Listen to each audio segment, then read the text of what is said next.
갈라디아서 5장 말씀입니다. 5장 1절에서 26절까지 신약성경 갈라디아서 5장 1절에서 26절.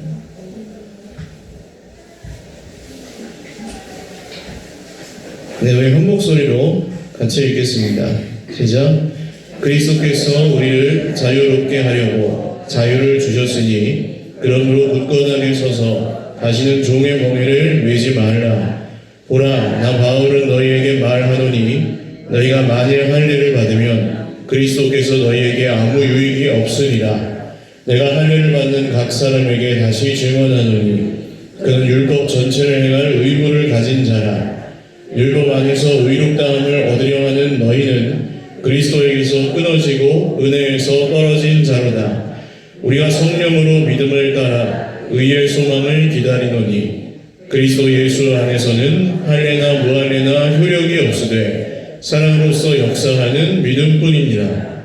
너희가 다름질을 잘 하더니 누가 너희를 막아 진리를 순종하지 못하게 하느냐. 그 권면은 너희를 부르신 이에게서 난 것이 아니니라. 적은 누룩이 온 더미에 퍼지느니라. 나는 너희가 아무 다른 마음을 품지 아니할 줄을 주 안에서 확신하노라. 그러나 너희를 요동하게 하는 자는 누구든지 심판을 받으리라. 형제들아, 내가 지금까지 할례를 전한다면 어찌하여 지금까지 박해를 받으리요. 그리하였으면 십자가의 걸림돌이 제거되었으니 너희를 어지럽게 하는 자들은 스스로 베어버리기를 원하노라. 형제들아, 너희가 자유를 위하여 부르심을 입었으나 그러나 그 자유로 육체의 기회를 삼지 말고 오직 사랑으로 서로 종 노릇하라. 온 율법은 내 이웃 사랑하기를 내 자신같이 하라 하신 한 말씀에서 이루어졌나니 만일 서로 물고 먹으면 피차 멸망할까 조심하라. 내가 이르노니 너희는 성령을 따라 행하라. 그리하면 육체의 욕심을 이루지 아니하리라. 육체의 소욕은 성령을 거스르고 성령은 육체를 거스르나니 이 둘이 서로 대적하므로 너희가 원하는 것을 하지 못하게 하려 함이니라. 너희가 만일 성령의 인도하시는 바가 되면 율법 아래 있지 아니하리라. 육체의 일은 분명하니 곧 음행과 더러운 것과 호색과 우상 숭배와 주술과 원수 맺는 것과 분쟁과 시기와 분냄과 당 짓는 것과 분열함과 이단과 투기와 술 취함과 방탕함과 또 그와 같은 것들이라. 전에 너희에게 경계한 것 같이 경계하노니 이런 일을 하는 자들은 하나님의 나라를 유업으로 받지 못할 것이요 오직 성령의 열매는 사랑과 희락과 화평과 오래 참음과 자비와 양선과 충성과 온유와 절제니 이 같은 것을 금지할 법이 없느니라. 그리스도 예수의 사람들은 육체와 함께 그 정욕과 탐심을 십자가에 못 박았느니라. 만일 우리가 성령으로 살면 또한 성령으로 행할지니 헛된 영광을 구하여 서로 노엽게 하거나 서로 투기하지 말지니라. 아멘. 할렐루야. 네, 5장까지는 오늘 읽었는데 6장은 어떻게 하나 고민하고 계시는 분들이 계실지도 모르겠습니다. 6장은 이번에는 안 할 겁니다. 우리가 성경을 말씀을 나눌 때 진도를 빼는 게 목적이 아니에요. 하나님의 말씀이 우리의 마음에 새겨지고 성령께서 그 말씀을 통해서 역사하실 때 우리 속에 일어나는 반응이 있으면 됩니다. 그래서 6장은 다음번에 또 함께 말씀을 나눌 때 나누면 될 것 같고요. 첫날에 믿음, 참된 믿음이 어떤 것인지에 대해서 함께 나누었고, 또 믿음으로 산다는 게 어떤 뜻인지 또 함께 나누었었고요. 또 왜 율법으로는 구원을 받을 수 없는가? 그리고 왜 우리는 다시 율법으로 돌아가서는 안 되는가까지 이야기를 함께 나눴습니다. 오늘은 다 좋다 이거예요. 다 알겠어요. 머리로는. 사실 예수께서 십자가에 죽으시고 부활하신 것을 여기서 지식적으로 모르시는 분이 한 분도 없어요. 그게 고맙지 않다고 당연하다고 여기시는 분도 여기 한 분도 없어요. 그런데 실제 삶에서는 왜 그것이 내게 기억이 나지 않고 그것이 내 삶에 의미가 있게 다가오지 않고 왜 도대체 나는 하나님의 뜻대로 살지 못하는가 라는 점에서는 많은 분들이 의문을 갖고 계실 겁니다. 오늘은 그래서 성령의 충만은 무엇인가? 그렇다면 그 길에서 우리를 도우시는 분이 성령님이신데 참된 성령의 충만은 어떤 것인가? 라는 주제로 말씀을 함께 나누겠습니다. 1절 이렇게 시작하죠. 그리스도께서 우리를 자유롭게 하려고 자유를 주셨으니 그러므로 굳건하게 서서 다시는 종의 멍에를 매지 말라. 어디에 서 있으라는 것일까요? 굳건하게 서서 다시는 종의 멍에를 매지 말라. 네, 믿음 위에 서라는 말씀이겠죠. 당연히 믿음 위에 서서.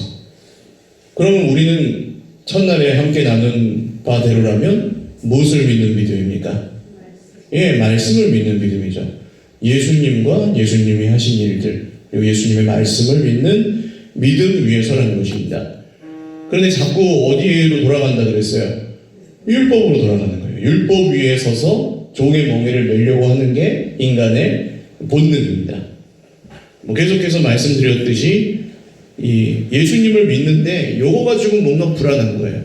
이거 가지고는 뭐 아무것도 아닌 것 같은 거예요. 그러니까 뭔가 내가 좀 더해서 하나님 앞에서 떳떳해지려고 한다든지, 예수님을 믿지만 이거 가지고는 좀 다른 사람들하고 너무 똑같고 나는 좀 더 특별하고 싶다. 그래서 열심히 특심하여 뭐 40일 기도를 한다든지 뭐 새벽 기도를 한다든지 철야 기도를 한다든지 금식을 한다든지 할 수 있습니다.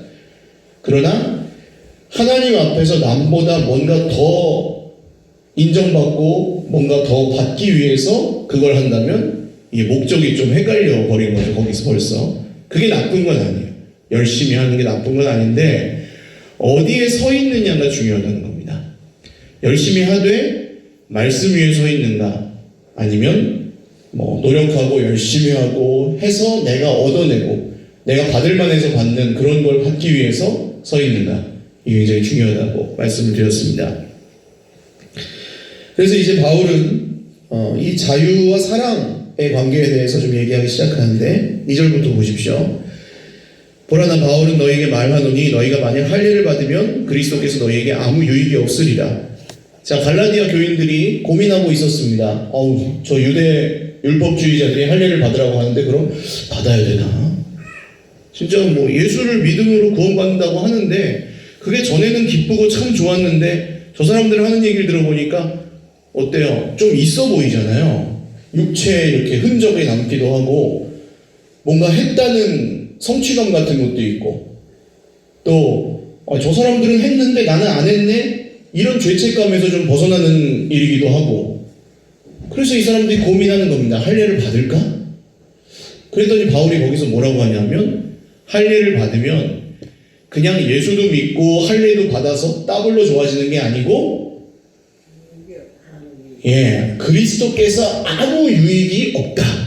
그러니까 할례를 받아버리면 예수님이 하신 일을 전면 부정하는 것과 같다. 이렇게 얘기합니다. 왜 그럴까요?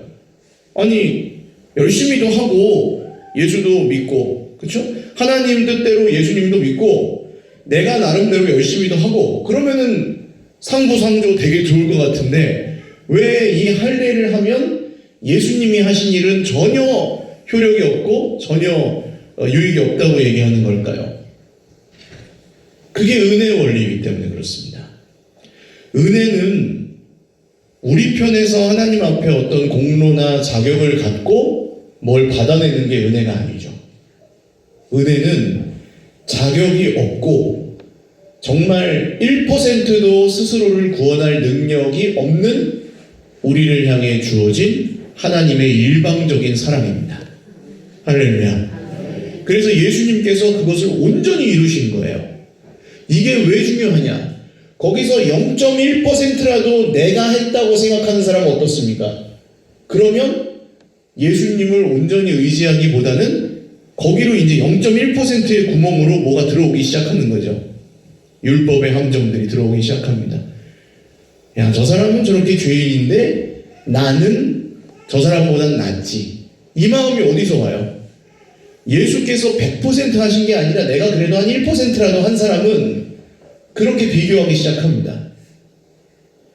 저 사람은, 나는 예수님을 믿어서 구원을 받는데 저 사람은 내가 보기에는 믿음이 뭐 없다. 이걸 판단하는 기준은 어디서 옵니까? 그것도 역시 정말 내가 어떤 존재였는지 잊어버린 사람들이 할 수 있는 생각입니다. 감히 내가 누군가 구원을 받고 못 받고를 판단할 자격이 없다는 거죠, 사실. 그 사람이 그런 사람인 것은 하나님 앞에 계수할 일이고, 나는 내가 하나님 앞에서 그냥 은혜로 살아난 사람인 것만 기억하면 되는 거잖아요. 그렇기 때문에 그리스도인들은 이따 또 나오지만, 자, 예수님께서 우리에게 명령하신 게 한 가지로 좁힌다면 뭡니까? 한 가지로 줄인다면 서로 사랑하라거든요.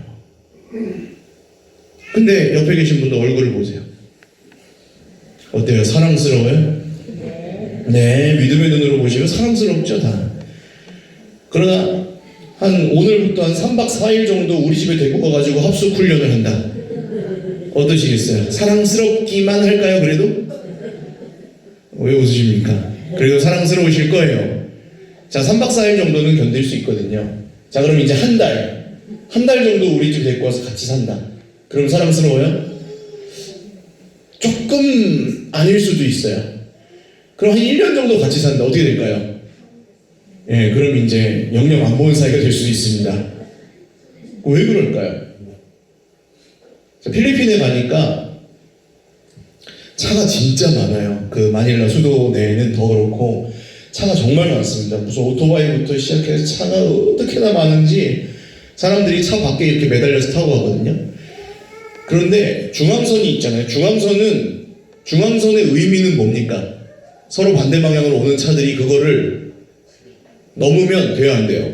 안 돼요. 그래서 필리핀은 가다가 그냥 중간에서 샥 넘어가요. 차가 오든지 말든지. 확 유턴을 막 그냥 아무 데서나 하고, 그러니까 유턴 표시가 돼 있는 데가 별로 없어요. 왜냐면 어차피 그냥 다 중간에 알아서 다 넘어가니까. 근데 만약에 우리나라 같으면 유턴 표시가 아닌 데서 중앙선 확 넘으면 사고가 확 나기도 하고 끼익 써가지고 어떻게 됩니까?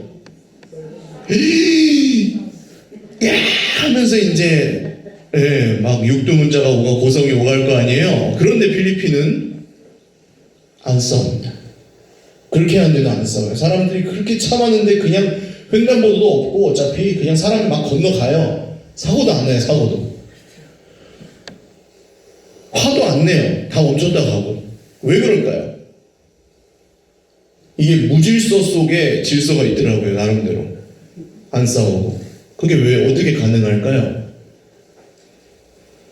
너도 안 지키고 나도 안 지키니까 서로 감안하고 살자 이렇게 사는 것 같아요. 아무래도 보니까. 근데 여기서 제가 좀 깨달은 게 어떻게 보면 교회는 그런 곳입니다. 우리가 뭐 너도 안 지키고 나도 안 지키고가 아니라 내가 그리스도 앞에서 얼마나 죄인인지를 깨닫고 내 옆에 있는 내 형제도 그리스도 안에서는 얼마나 죄인인지를 이해하고 감안한다면 그럼 서로 중앙선을 좀 넘어도 어때요? 예, 내가 넘을 때도 있고 저 사람이 넘을 때도 있지만 서로 사랑할 수 있다는 거죠. 왜냐하면 우리가 서로 자유롭지 않고 어차피 하나님 앞에서는 죄인이라는 게 분명하기 때문에 이 사실 때문에 우리가 또한 사랑할 수 있는 한 가지 또 이유가 됩니다. 그러나 내가 저 사람보다는 그래도 저 사람은 중앙선을 10번 넘지만 나는 9번 넘어. 그러므로 내가 더 의로워. 해버리면 어떻게 되는 거예요? 그러면 저 옛날 속담에 똥 묻은 강아지가 겨 묻은 강아지를 나무라는 것 같은 일들이 일어나는 겁니다. 밑으로 이제 이 말씀을 쭉 내려와 보시면 여기 이런 얘기가 나와요. 15절 보시면 만일 서로 물고 먹으면 어떻게 돼요? 피차 멸망할까 조심하라. 이 얘기가 이렇게 연결되는 이유를 아시겠죠? 우리 모두 다 은혜로 구원받았다는 사실을 우리가 한 사람이라도 잊어버리면 피차 물고 먹는 일이 생긴다 안 생긴다? 생긴다는 겁니다.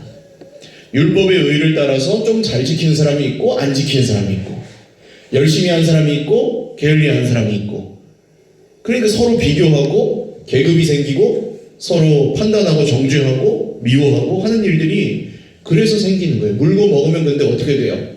의로운 사람은 그래도 살아남으리라 그래요? 예, 피차 멸망한다는 겁니다. 그래서 왜 율법으로 구원을 받을 수 없는가라는 문제는 교회가 교회되기 위해서도 굉장히 중요한 주제고, 또 우리가 서로 사랑하는 공동체를 이루기 위해서는 사실 율법으로 공동체를 세워서는 사랑하는 공동체가 될 수가 없다고 하는 것입니다. 자, 다시 위로 올라와 보시면, 그래서 5절 보십시오. 우리가 성령으로 믿음을 따라 의의 소망을 기다리노니. 자, 만약에 할례를 받으면 그리스도께서 아무 유익이 없고 그 할례를 받기 시작하면 모든 율법에 다시 얽매여 버리는 거예요. 다 지켜야 돼, 다. 하나부터 열까지 다 지켜야 돼요. 근데 한 가지를 이제 이렇게 딱 내줘버리면 나머지를 다 지켜야 되는 게 율법인데, 이게 왜 우리한테 안 좋을까요? 자, 다 지킬 수 있다, 없다? 없습니다. 간혹 있어요, 간혹. 내가 나름대로 겉으로 보기에는 다 지킨다고 생각하는 사람, 혹은 저 사람보단 내가 그래도 잘 지키니까 나는 떳떳하다고 생각하는 사람이 있어요. 근데 그 사람은 100% 교만에 빠진 거죠. 그리고 다 못 지키겠다 하는 사람은 어떻게 살까요? 대부분의 사람들이요, 이게. 나 이거 다 못 지켜 하는 사람들은 어떻게 살아요? 포기하고 삽니다. 어차피 다 못 지킬 걸 대충 살자고 가는 거예요. 은혜로 구원 받았다니까 괜찮겠지 하고 그렇게 그냥 포기해버리는 거예요. 근데 은혜로 구원 받았다는 얘기가 아무것도 안 해도 된다는 얘기는 아니거든요. 그렇죠. 우리가 다 익히 알고 있듯이 은혜로 구원 받았으니까 대충 살아도 하나님 다 봐준다, 이런 얘기가 절대로 아닙니다. 은혜는 좋게 넘어간다는 얘기가 은혜가 아니에요. 아들의 생명을 주고 샀는데 어떻게 좋게 넘어갈 수가 있습니까? 하나님의 은혜는 대충 포기하고 어차피 인생은 그런 거야 하면서 살라는 얘기가 절대로 아닙니다. 오해예요. 그러면 어떻게 우리가 이해해야 되는가? 다시 5절로 돌아오십시오. 우리가 성령으로 믿음을 따라 의의 소망을 기다리노니. 자, 우리가 믿음으로 의롭다함을 받을 소망을 가지고 살아가는 거예요. 할렐루야. 나의 의가 아니고 나의 노력이 아니고 나의 열심이 아니고 우리가 정말 예수님을 믿는 믿음으로 예수님이 이루신 일로 말미암아 온전히 의롭다함을 받는. 그래서 서로가 뭐 비교하고 내가 더 의롭니 네가 더 의롭니 하는 게 아니라 하나님 앞에서 기뻐하고 찬양하고 감사하고 하는 그 온전한 의를 기다리면서 산다는 거예요. 근데 그게 우리 능력으로 이룰 수 있어요, 없어요? 없어요. 그래서 이걸 도와주시는 분이 있어요. 이 소망을 품고 살아갈 수 있도록 도와주시는 분이 있는데 그게 누굽니까? 성령이라는 겁니다. 성령은 많은 분들이 오해하시는 것처럼 무슨 이 세상에 문제가 생겼는데 그 문제를 도깨비 방망이처럼 뿅뿅 해결해 주려고 오신 분이 아니고, 성령은 우리가 어떤 소망이요? 믿음으로 말미암는 의의 소망을 계속해서 품고 살아갈 수 있도록 우리를 도와주시는 분이라는 거예요. 보혜사, 무슨 뜻입니까? 이 도와주시는 분이라는 뜻이에요. 우리 힘으로 안 된다는 걸 주님이 아시고 주님의 영이신 성령이 그 소망을 계속 붙들고 살아갈 수 있도록 도와주신다는 겁니다. 그러니까 지난주에 교회를 나왔다가 힘을 얻고 다시 세상으로 들어갔을 때 어때요? 우리가 이 하나님의 소망보다 당장 눈에 보이는 현실과 이 문제들이 우리를 무겁게 억누를 때가 있잖아요. 그렇죠? 주중에 지금 이번 주는 그래도 매일 교회 나오시면서 말씀 듣고 했으니까 또 힘을 내서 살았는데 다음 주는 또다시 우리에게 시험이 오고 유혹이 오고 넘어지고 실수도 하고 그런단 말입니다. 그러면 보통 사람 같으면 어때요? 성령이 없는 사람들, 예수님 안 믿는 사람들은 어때요? 거기서 야, 역시 교회 나가봤자 별 볼 일이 없거든. 믿으나 안 믿으나 똑같네.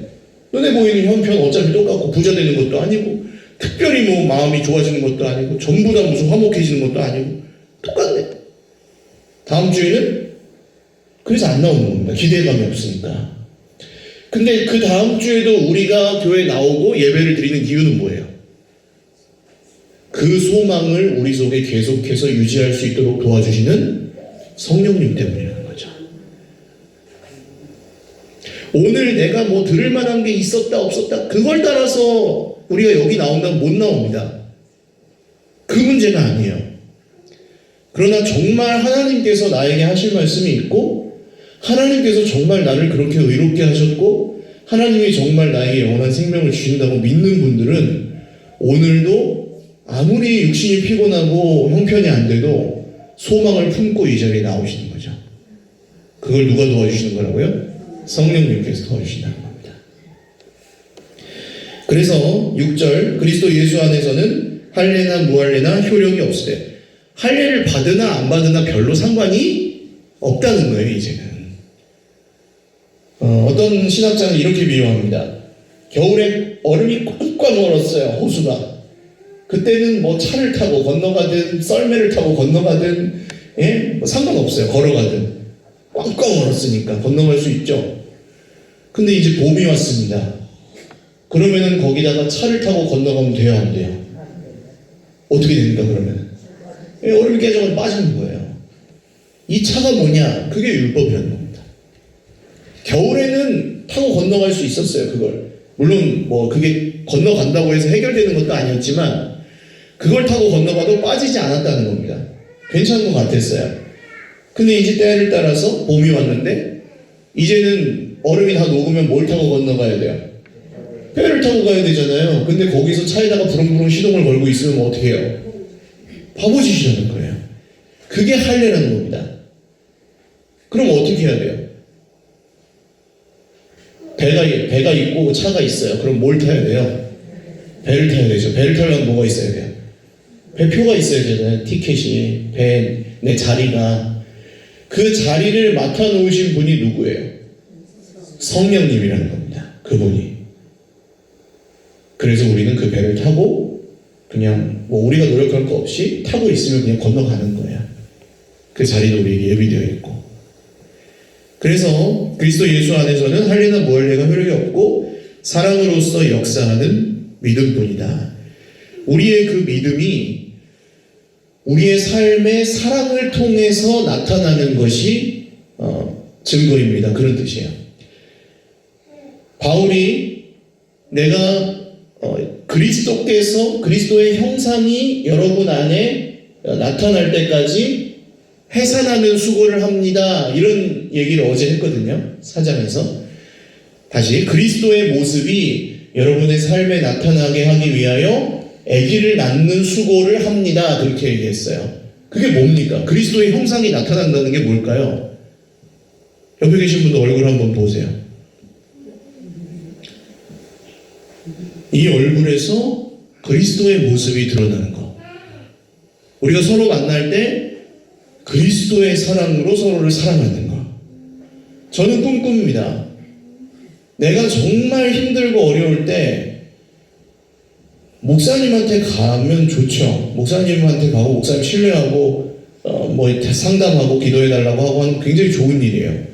근데 그 이전에 정말 내 가까운 내 옆에 있는 형제 자매들에게 찾아갔을 때에도 그분 안에 있는 말씀과 내 안에 있는 믿음이 사랑 안에서 역사하여서 똑같은 하나님께서 주시는 위로와 회복이 있으시기를 정말 기도하고 있어요. 그 제가 안 하기 위해서 그러는 게 아니고 원래 그런 거예요. 교회는 우리 안에 모두 성령께서 함께 계시고 내가 정말 힘든 일이 있어서 누군가 내 형제에게 전화를 걸어서 만났을 때 그냥 단순히 걔가 잘못했네 뭐 서로 이렇게 남의 험담에서 풀리고 그런 게 아니라 그분 안에 있는 소망과 내 안에 있는 소망이 그분 안에 있는 성령과 내 안에 계신 성령이 함께 만나 말씀의 역사가 일어나서 회복이 일어나는 거. 그렇죠. 그리고 우리 구역장님한테 고민이 생기면 기도해달라고 부탁하러 가고 구역장님은 또 말씀을 통해서 권면하고 격려하고 위로하고 이런 일들이 교회의 모든 모임마다 당연하게 일어나야 된다는 것입니다. 그런 걸 기도하고 있는 거예요. 우리는 계속 성령께서 교회의 주인이 되셔서 이끌어 가시기를 사랑으로서 역사하는 믿음으로 할렐루야. 자, 이 갈라디아 성도들은 잘 달려왔습니다. 지금까지 은혜로, 복음으로. 근데 누가 너희를 막아 진리를 순종하지 못하게 하더냐? 할례 받으라고 하는 이 율법주의자들이라는 거죠. 그 권면은 너희를 부르신 이에게서 나는 것이 아니라 하나님이 주신 게 아니다. 할례만 받아, 할례만. 아마 그랬을 거예요. 할례만 받아. 할례만 받으면 오케이. 그랬을 거예요. 근데 바울이 뭐라고 합니까? 적은 누룩이 온 덩이에 퍼지느니라. 이 아주 튼튼한 둑도 조그만 진짜 바늘구멍만한 틈으로부터 시작해서 와르르 무너져 버리는 거죠. 율법의 함정이 그렇습니다. 정말 복음으로 은혜로 아름답게 잘 달려가다가도 이 율법의 함정과 유혹이 한 가지 뭐가 탁 튀어나오기 시작하면 거기서부터 시작해서 일파만파 누룩처럼 퍼져버린다고요. 그런 함정에 대해서 어제 그제 계속 말씀드렸어요. 오늘 생략합니다. 그런 것들이 우리 인생이 도처에 함정으로 도사리고 있습니다. 우상으로. 바울이 이렇게 얘기하죠. 나는 너희가 아무 다른 마음을 품지 아니할 줄을 주 안에서 확신하노라. 그러나 너희를 요동하게 하는 자는 누구든지 심판을 받으리라. 굉장히 강한 말입니다. 너희한테 할례를 받으라고 하는 인간들은 다 심판을 받을 것이다. 형제들아, 내가 지금까지 할례를 전한다면 어찌하여 지금까지 박해를 받으려? 그렇죠. 바울은 원래 할례파였어요. 예수 믿기 전에는 할례 받아야 구원받는다고 믿는 사람이었다고요. 바울이 그냥 그쪽으로 계속 갔으면 지금 고생할 게 하나도 없어요. 공격받을 게. 그러나 바울이 그렇게 돌아갈 수 없는 이유는 지금 1장에서 5장까지 충분히 얘기했습니다. 어떻게까지 얘기하냐면요. 12절 보십시오. 너희를 어지럽게 하는 자들은 스스로 베어버리기를 원하노라. 이게 무슨 말이냐 하면 할례는 남성들이 받잖아요. 남성들이 성기에 받는데 이 말은 무슨 말이냐 하면 그게 그렇게 중요하면, 그렇게 중요하다고 생각하면 아예 잘라버렸으면 좋겠다. 그런 얘기입니다. 진짜 센 얘기죠, 이거는. 그냥 포피를 베는 정도가 아니라 이 할례주의자들, 율법주의자들이 그게 그렇게 하나님께 구원받는 조건이면 그 사람들은 그냥 아예 싹 잘라버렸으면 좋겠다. 그런 얘기입니다. 바울이 그 정도로 지금 이 분에 차서 얘기하고 있는 거예요. 예수님 믿고 구원받는다는 복음을 갈라디아 성도들에게 그렇게 전하고 믿었는데 그 누룩처럼 들어온 조그만 이 유혹을 가지고 그걸 다 무너뜨리려고 하고 있으니까 바울이 완전히 화가 잔뜩 나 있는 겁니다. 그런 걸 좀 읽으셔야 돼요. 바울이 도대체 왜 이렇게 화를 낼까? 바울쯤 되는 사람이 왜 화를 이렇게 낼까? 복음에서 멀어지게 하는 걸 보고 화가 안 나면 이상한 겁니다. 그거는 어떻게 되는 거예요? 예수 그리스도에게서 멀어지면 어떻게 되는 거예요? 인간이 소망이 있어요? 없어요? 구원이 있습니까? 없습니까? 없어요. 그래서 화가 나는 거예요. 지금 바울이 하나님에게서 멀어지게 하는데 사람 눈치 보고 그냥 대충 하나님의 기준은 그냥 대충 은혜로 받았다니까 대충 지키고 사람들이 원하는 거 하고 가자. 그럼 화가 나야 정상인 거예요.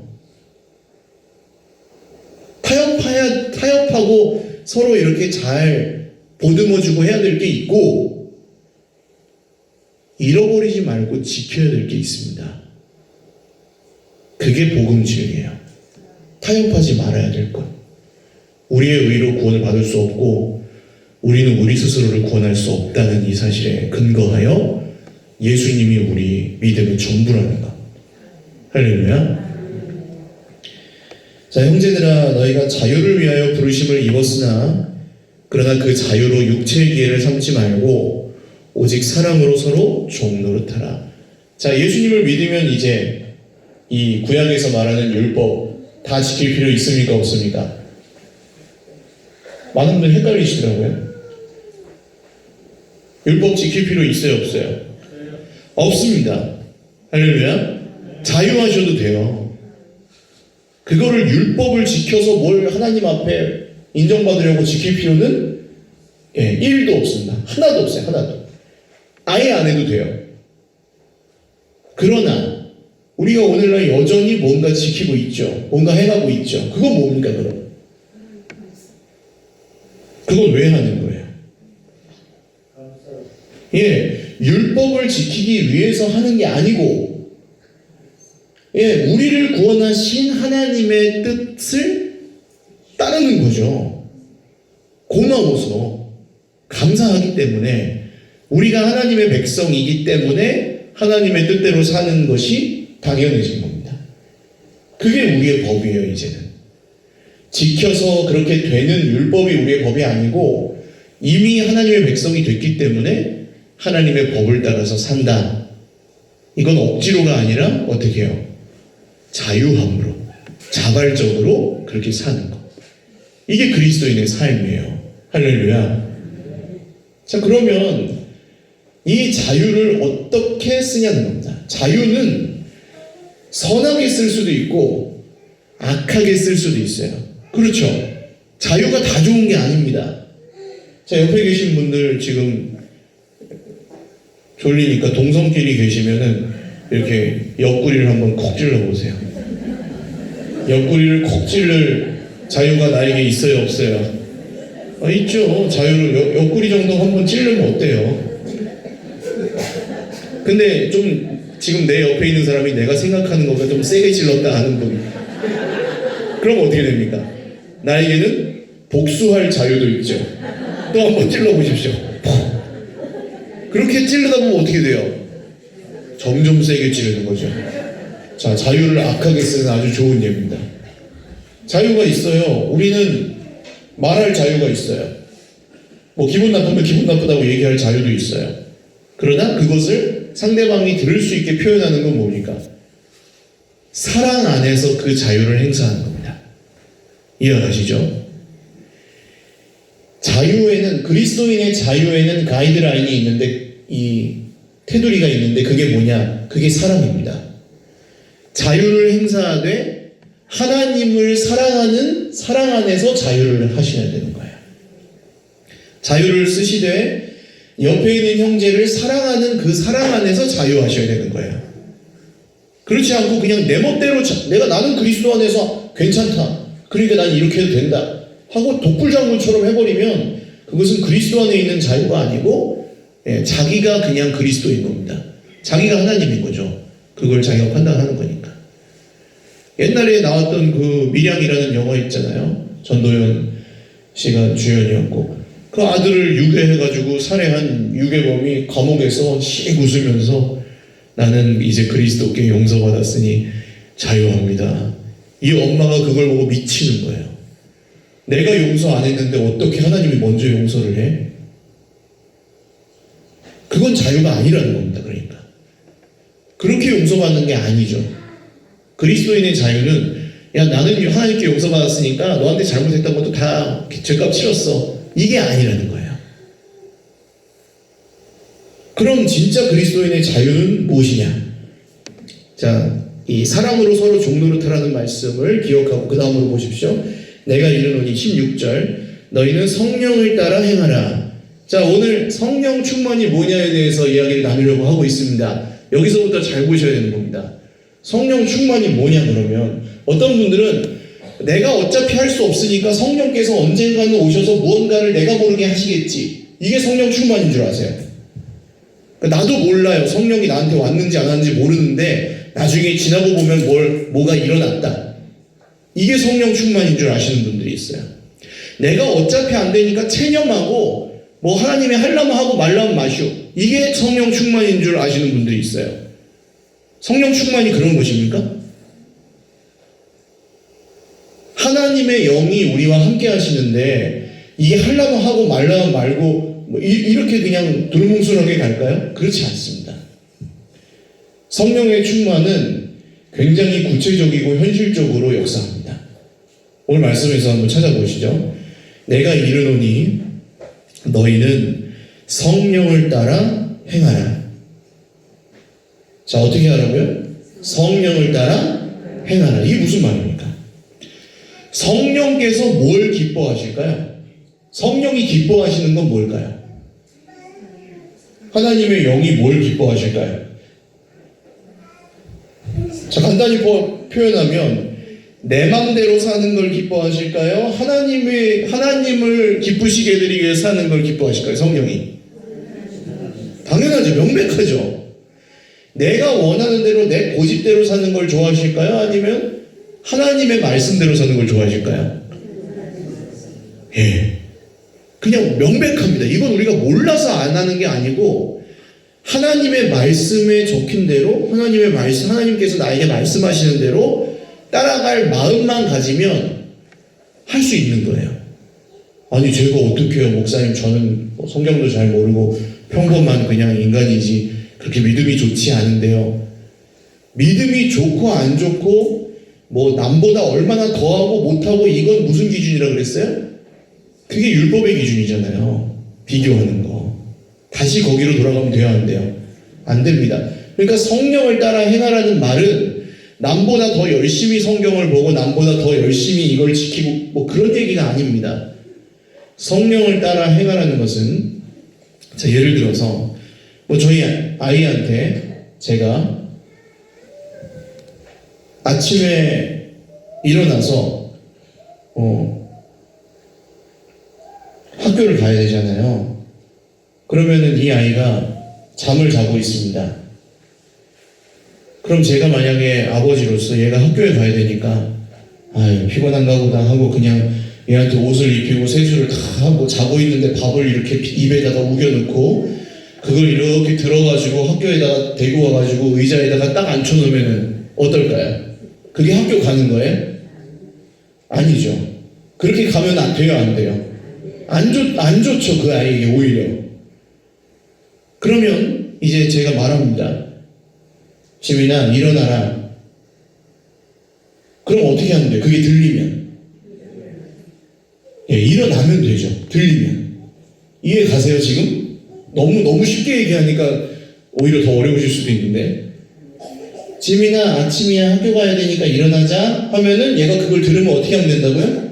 일어나면 됩니다. 근데 여러 이유로 안 일어나고 싶은 마음이 아이한테 있을 수 있죠. 그 전날 밤에 늦게 자서 오늘 학교 가기 싫어서 뭐 친구랑 싸워서 뭐 여러 가지 이유가 있을 수 있습니다. 그래서 이제 안 일어나고 버티는 거죠. 하고 버텨요. 그러면 그 다음에 또 뭐라고 할까요, 아버지가? 재민아, 일어나라. 그래서 또 버텨요. 하고 버텨요. 또 재민아, 일어나라. 이게 계속 반복되다가 이제 학교 진짜 가야 될 시간이 되면 어떻게 될까요? 소리를 지른다, 안 지른다? 지르죠. 자, 비슷합니다. 말씀하실 때 우리에게 들리게 말씀하세요. 근데 우리가 듣고도, 우리가 깨닫고도 성령께서 우리 안에 알게 하시는데도 그냥 자꾸 모른 척하고 외면하고 이게 싫으니까, 이게 뭐 내 걸 뺏기는 것 같으니까 자꾸 멀리하고 그렇게 내 마음대로 버티고 있으면 어때요?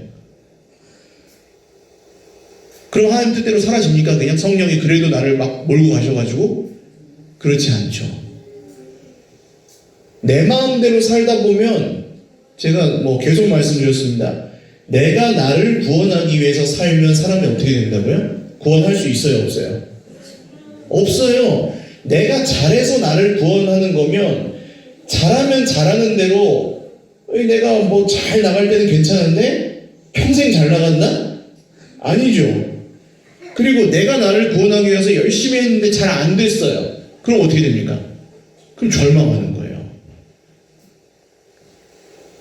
그래서 우리에게 지금 함께 계시는 분이 누구예요? 성령님이 함께 하시다는 겁니다. 그렇게 살지 않게 하시기 위해서. 더 이상. 다시 쉽게 정리하면요. 하나님이 우리에게 말씀하십니다. 뭘 통해서 말씀하세요? 성경을 통해서 말씀하시죠. 그러면 알아듣게 말씀하셔요. 전혀 못하는 걸 억지로 막 하라고 시키지도 않고 모르는 걸 하라 그러지도 않아요. 말씀대로 하라 그러잖아요. 말씀대로. 자, 그걸 알아들었어요. 깨달았어요. 못 깨달았으면 몰라요. 깨달았어요. 그런데 내가 고의적으로 그것을 거절해요. 혹은 이렇게 씨름하는 게 싫으니까 아예 치워놓고 살아요. 하나님의 말씀을. 그러면 성령께서 어떻게 하실까요? 성경을 보면 근심하신다 그러죠. 근심합니다. 근심해요. 성령이 우리 안에 계시는데 근심합니다. 아유, 제가 저렇게 살다가 고생할 텐데. 그런 거예요. 그런 느낌인 거예요. 자, 그런데 우리가 작은 거지만 오늘 내가 정말 하나님 말씀대로 한번 살아봐야 되겠다 하면서 정말 하나씩 조금씩이지만 앞으로 나아간다. 내가 지난번에는 진짜 할 수 있는 데도 안 했지만 이번에는 내가 한번 순종하는 마음으로, 좋은 마음으로, 기쁜 마음으로 해봐야지 하고 딱 했어요. 진짜 어려운 걸. 그럼 그때 어때요? 마음이 지난번에 못했던 걸 이번에 말씀을 듣고 했어요. 그럼 마음이 어때요? 그게 성령께서 주시는 마음입니다. 특별히 내가 정말 내 스스로 안 됐던 걸 말씀을 듣고 말씀이 기억나서 정말 기초적인 거지만 보통 운전 습관이 좀 남자분들은 그럴 수 있죠. 운전하다가 누가 앞에 확 끼어들면 막 쌍라이트 막 켜고 막 빡빡빡빡 하고 하실 수 있어요. 막 욕하고. 근데 이 성내는 것이 하나님의 의를 이루지 못하니라. 이런 말씀 기억났어요 그때. 그래서 쌍라이트를 10번 킬 걸 한 5번만 켜고 좀 참아요. 그러면 성령께서 우리 안에서 어떤 마음을 주세요? 기쁨을 주세요. 기쁨을. 그리고 그 기쁨을 맛본 사람들은 조금 더 그렇게 순종할 힘을 얻어요. 거기서. 그래서 계속해서 그 성령께서 원하시는 대로 따라가다 보면 그렇게 살 수 있는 능력을 허락을 받습니다. 능력. 그 다음부터는 그게 별로 안 어려워지는 거예요. 그럼 사람들이 뭐라고 합니까? 그 사람을 보고 야, 저 사람 예수 믿더니 달라졌구나 그런다는 거예요. 이게 성령의 충만의 길입니다. 처음부터 무슨 막 불을 받아가지고 사람이 획가닥 변하고 그럴 수도 있지만 말씀에 순종하여 성령을 따라 행하면 행할수록 이 사람은 하나님의 사람으로 점점 성숙해져 가는 것이고. 할렐루야.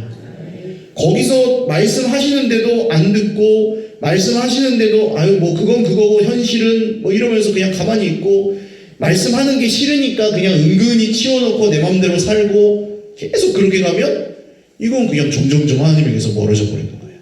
이해가 가시죠? 그러니까 이거는 어려운 것도 아니고 아침에 아빠가 일어나라 그러면은 거기서 일어나는 거랑 비슷한 수준의 마음만 있으면 충분히 할 수 있다는 겁니다. 성령을 따라 행하는 것. 자, 이해 가셨어요? 말씀하실 때 그 말씀 깨달은 바대로 하나님께서 그걸 기뻐하신다고 하면 내가 못하지만 해보는 거. 완벽하게 해야 된다? 아닙니다. 최선을 다해서 정직하게 하시면 되는 거예요. 어제 제가 말씀드렸죠? 저희 애가 어렸을 때 뽀로로를 발음을 했나 못했나? 못합니다. 그래서 뽀요요 그래, 뽀요요. 뽀로로라고 못해서 발음을. 네. 자, 저희 둘이서 하잖아요. 자, 뽀로로 해봐라. 그러면은 애가 뽀요요 그래요. 뽀로로 해보라니까. 그렇죠? 또 뽀요요 그래요. 이 뽀로로도 못하는 자식 하면서 팍 때리면은 그건 아빠가 아니에요. 네. 그래서 하면 이쁘잖아요. 그냥 하는 신용이라도 하면. 하나님 아버지도 똑같이 보신다는 겁니다. 자, 계속 보시죠. 자, 그런데 이 성령의 인도하시는 바가 되면 율법 아래 있지 않고 육체의 욕심을 이루지 않는다. 이렇게 말씀합니다. 하나님의 성령을 기쁘시게 하면 할수록, 환영하면 할수록 육체의 욕심으로부터, 율법의 기준으로부터는 점점 더 자유함을 얻는다는 거예요. 세상에 속한 율법이 많다 그랬습니다. 이렇게 하는 게 성공이다. 저 사람보다 좀 이렇게 나아야 되고, 이 집보다 더 잘해야 되고, 걔보다 더 1등 해야 되고, 이런 것도 다 세상이 정해놓은 율법이에요. 이맘때쯤 되면 취직해야 되고, 이맘때쯤 되면 결혼해야 되고, 이런 율법들을 우리가 알게 모르게 지배를 많이 받거든요. 그런데 성령을 따라 살아가다 보면 어때요? 그런 기준들로부터 점점 자유하게 된다는 거예요. 할렐루야. 전에는 돈이 이만큼 있어야만 불안하지 않고 살던 사람이 성령을 따라 살아가면 살아갈수록 그만큼 돈이 없어도 괜찮다는 거예요. 이런 게 자유입니다. 성령이 주시는 세상의 기준과 율법으로부터 자유하게 하시는. 자, 그런데 육체의 일은 분명하니, 자, 육체의 일들이 있어요. 오늘 이 일에 대해서 다 다루지는 못합니다. 시간이 많지 않으니까. 그러나 한번 보시면 음행과 더러운 것과 호색과 우상숭배와 주술과 원수 맺는 것과 분쟁과 시기와 분냄과 당짓는 것과 분열함과 이단과 투기와 술 취함과 방탕함과 또 그와 같은 것들이라. 자, 이 육체의 일들은 자기 속에서 짓는 것들도 있고 하는 것들도 있고 관계 속에서 드러나는 것들도 있습니다. 하나님과의 관계 속에서 이런 것들로 깨트리는 것들도 있고 서로 형제들 간의 관계 속에서 하는 것도 있고 자기 자신에게 짓는 죄도 있어요. 근데 결국 이 모든 육체의 일들이 초래하는 것들은 뭐냐? 깨트리는 겁니다. 깨트리고 나누고 다투게 하고 서로 물고 먹게 만드는 게 육체의 일의 목적이에요. 하나님에게서 멀어지게 하는 거. 1차적으로. 서로 사랑하지 못하게 하는 거. 그래서 잘 보십시오. 진짜 이 율법의 목적은 무엇입니까? 하나님이 우리에게 율법을 주신 목적. 율법을 두 가지로 요약하면 뭐라 그랬어요? 하나님, 사랑, 이웃, 사랑. 그러니까 한 가지로 하면 사랑하는 거예요. 근데 이 육체의 일은 뭘 깨트려요? 그 사랑을 깨트리는 겁니다. 관계를 깨트려서 사랑하지 못하게 만드는 거예요. 결국 율법의 참된 목적을 이루지 못하게 만드는 게 육체의 일이고요. 자, 그 다음 성령께서 하시는 일은 뭡니까? 성령이 그렇게 충만하게 돼서 성령께서 결국 목적하시는 바는 뭘까요? 아까 위에서부터 쭉 나왔죠. 사랑으로 역사하는 믿음에 대한 얘기가 나왔었고, 결국 성령으로 충만하면 그 사람이 어떤 사람이 됩니까?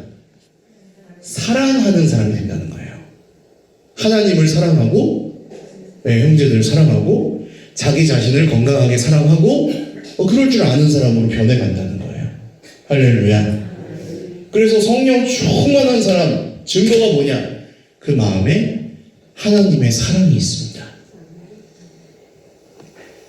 넉넉함이 있어요. 넉넉함.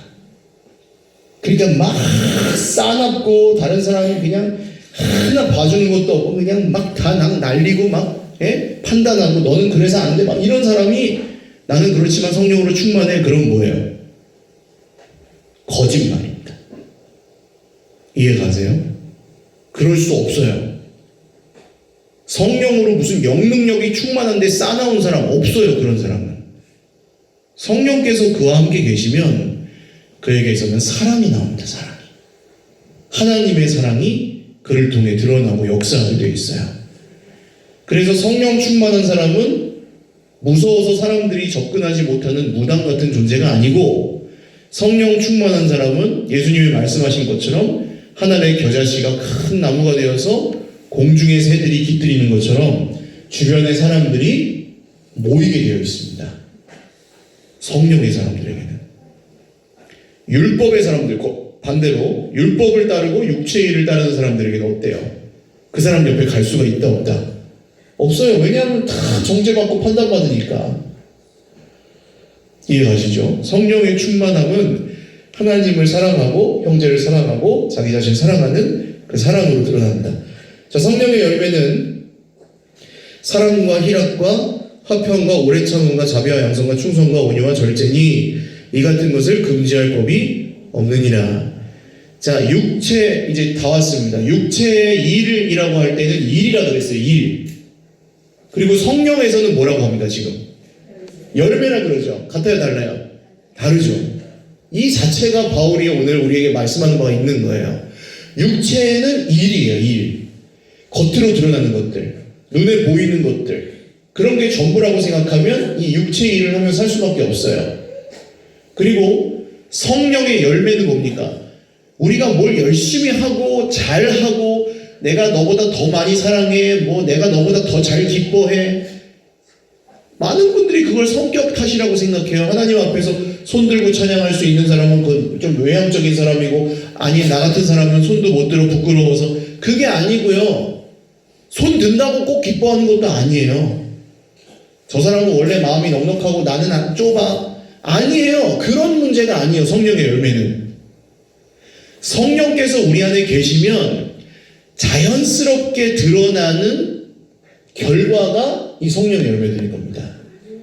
우리가 애를 써가지고 하는 게 아니라, 예수님이 요한복음 15장에서 말씀하시죠. 나는 포도나무고 너희는 가지니 너희가 나한테 잘 붙어 있으면 열매는 어떻게 돼요? 그냥 맺히는 거예요. 할렐루야. 가지가 그냥 내가 열매를 맺어야지 와 하고 막 애를 쓰는 가지는 열매가 이따만하게 맺고, 어떤 가지는 나는 그냥 놀고 먹어야 되겠다. 그럼 열매가 안 맺혀요? 붙어 있으면 무조건 열매가 맺히고, 안 붙어 있으면 안 맺히는 거예요. 성령의 열매도 똑같습니다. 성령이 그 안에 계시면은 그냥 열매가 맺히는 거고, 성령이 그 안에 안 계시면은 이런 게 안 보이는 거예요.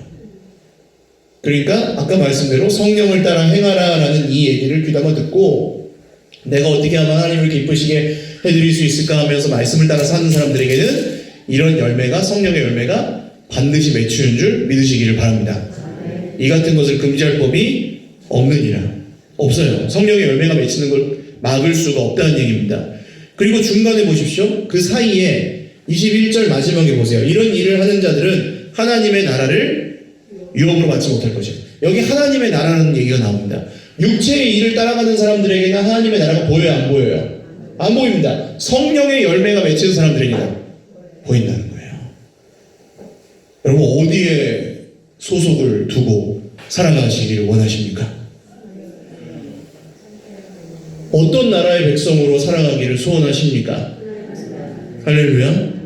진짜 그것이 저와 여러분의 소원이 되실 수 있기를 주님의 이름으로 축원합니다.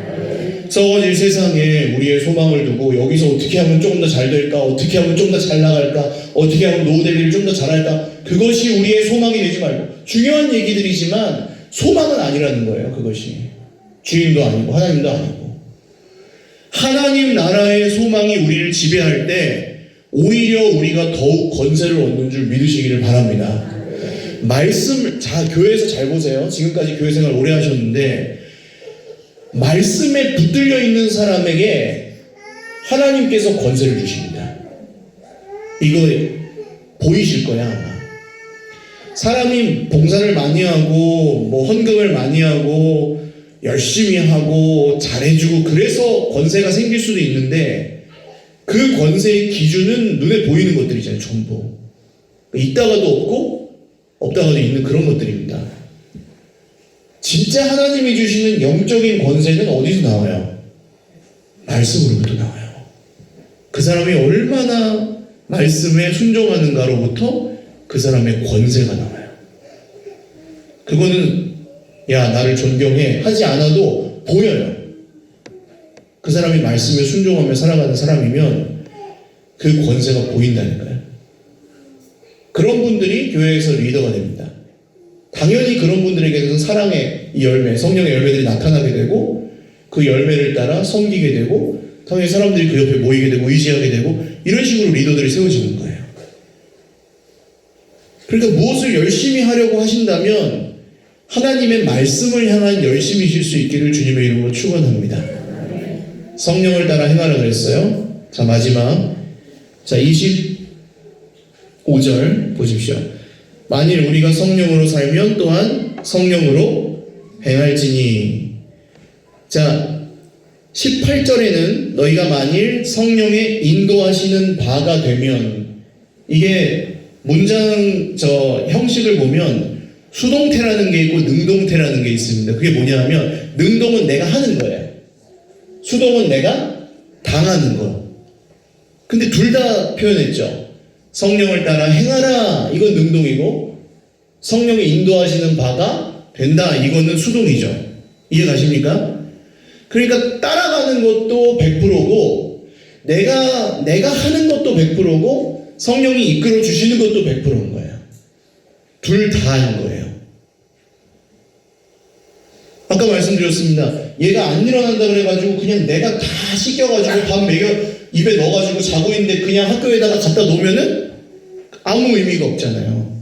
성령이 그렇게 역사하지 않는다고요. 그럼 어떻게 됩니까? 일어나라 했을 때 일어나죠. 그럼 옷 입고 밥 먹고 하는 건 도와줄 수 있어요, 없어요? 있죠. 성령께서 하시는 일 그런 일입니다. 말씀하셨을 때 이 아이가 자기의 최선을 다해 할 수 있는 걸 반응하면 나머지 못하는 건 도와주는 거예요. 채워주는 거예요.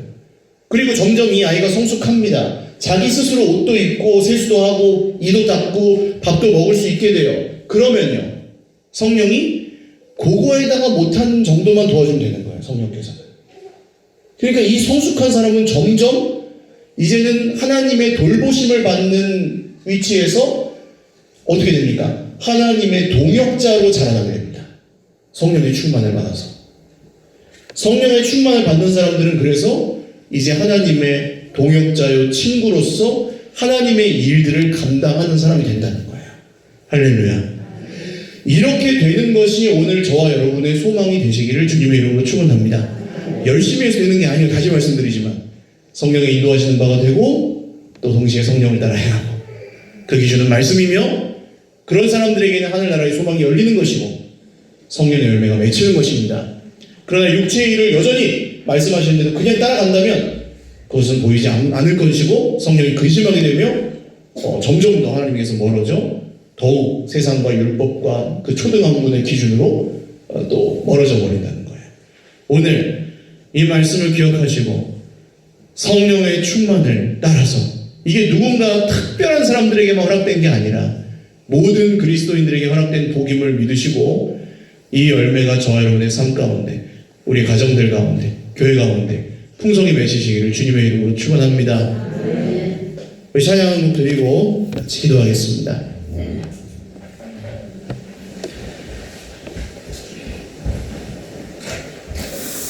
네, 성령이 오셨네. 우리 오늘 한 곡만 찬양하고 바로 기도하겠습니다. 기도는 자유롭게 하시고요. 한 가지만 기도하십시오. 하나님, 제가 무엇을 열심히 해서 잘해서 성령 충만하게 되는 게 아님을 이제 알겠습니다. 말씀하셨고 이미 우리 앞에 그 길을 열어두셨으니 믿음으로 제가 부족하지만 따라가 보겠습니다. 이런 결단만 있으시면 되는 거예요. 찬양하겠습니다. 허무한 시절 지날 때, 허무한 시절 지날 때, 깊은 한숨 내쉴 때, 그런 풍경 보시며 단식하는 분인데 고와 같이 너희를 버려두지 않으리. 내가 너희와 영원히 함께하리라. 억눌린 자 갇힌 자, 억눌린 자 갇힌 자, 자유함이 없는 자, 피난처가 되시는 성령님 계시네. 주의 영이 계신 곳에, 주의 영이 계신 곳에 참 자유가 있다네. 진리의 영이신 성령이 오셨네. 성령이 오셨네. 성령이 오셨네. 내 주에 보내신 성령이 오셨네. 우리 인생 가운데 친히 찾아오셔서 그 나라 꿈꾸게 하시네. 성령이 오셨네. 아멘. 성령이 오셨네. 성령이 오셨네. 내 주에 보내신 성령이 오셨네. 우리 인생 가운데 친히 찾아오셔서 그 나라 꿈꾸게 하시네. 기도하겠습니다. 첫 번째로 기도하실 것 성령의 충만입니다. 이게 어떤 경지가 아니에요. 하나님께서 오늘 여기에 우리를 보내신 그 마음도 성령께서 함께 하시는 증거이고요. 오늘 우리가 하나님 뜻대로 살고 싶은 소원이 조금이라도 있다면 그것도 성령께서 주시는 마음입니다. 그리고 그것을 따라가시면 따라갈수록 하나님께서 도와주시고 또 기쁨을 주실 거고요. 능력도 주실 겁니다. 하나님, 제 인생에 제가 하는 모든 일들과 제가 하는 모든 말들과 제가 하는 모든 생각이 성령으로부터 시작되게 하여 주시옵소서. 그렇게 소원함으로 기도하시고 기도도 그렇게 하십시오. 중요합니다. 두 번째로 기도하실 것들은 자유롭게 기도하시되 성령 안에서 기도하게 해달라고 기도하십시오. 하나님, 제가 저의 생각, 저의 뜻, 저의 기준, 세상에 속한 것들, 율법의 기준을 따라서 기도하지 아니하고 육체의 일을 위하여 기도하지 아니하고 성령을 따라 기도할 때에 하늘나라의 생명이 저의 기도를 통하여 흘러가게 하시고 하나님 나라의 놀라운 기적들이 저희 가정 가운데, 교회 가운데, 인생 가운데, 자녀들 가운데 일어나게 하여 주시옵소서. 우리 주님 찾고 자유롭게 기도하시고 돌아가시기 바랍니다. 기도하겠습니다. 주여, 주여, 주여. 하나님 아버지, 오늘 주의 백성들이 성령을 의지하여 기도합니다. 사람을 의지하지 아니하고 사람의 눈치도 보지 아니하고 하나님 나의 육신에 매이지도 아니하고 하나님을 의지하여 기도하기를 원하노니 오늘 성령으로 충만하게 하시고 우리의 마음의 소원이 성령으로부터 나오게 하시고 성령께서 도우심을 따라 우리는 마땅히 기도할 바를 알지 못하나 친히 말할 수 없는 탄식으로 우리를 위하여 간구하시는 성령님을 힘입어 기도할 수 있게 하여 주시옵소서. 정말 우리 하나님께서 지금도 살아계시고 우리의 능력이심을 믿사오니 오늘 주의 백성들에게 말씀하시고 필요한 은혜와 필요한 모든 것들을 성령께서 정확하게 채워주실 줄을 믿습니다. 말씀대로 이루시고 말씀대로